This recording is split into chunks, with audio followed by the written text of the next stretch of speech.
Assalomu alaykum aziz do'stlar. Sizlar bilan Ismlar ma'nosi kanali. Do'stlar, hammani kirib kelayotgan Ramazon oyi barchamizga muborak bo'lsin. Ushbu kanalimiz obunachilari va kanalimizni kuzatuvchilarini barchalarini muqaddas Ramazon oyi munosabati bilan chin qalbimdan tabriklayman.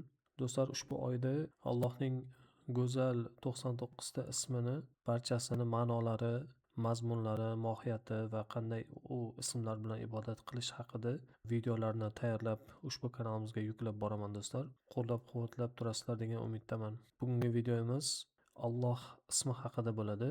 Nabaviy hadisga matniga ko'ra Allohning 99 ta ismi zikr qilingan. Ularning eng birinchi keladigan ism Alloh ismi hisoblanadi.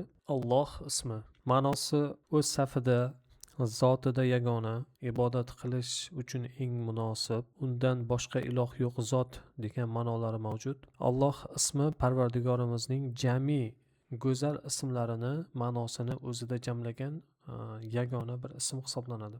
Shuning uchun bu ism 99 ta go'zal ismlarning ichida eng birinchi bo'lib keladi. Alloh lafzi alaha fe'lidan olingan bo'lib, iloh masdarida mansub bo'lib, ma'bud, ibodat qilinuvchi zot ma'nosini anglatadi. Qur'oni Karimda Alloh taolo go'zal ismlari haqida A'rof surasining 180-oyatida Allohning go'zal ismlari bor, ular bilan duo qilinglar deb marhamat qiladi.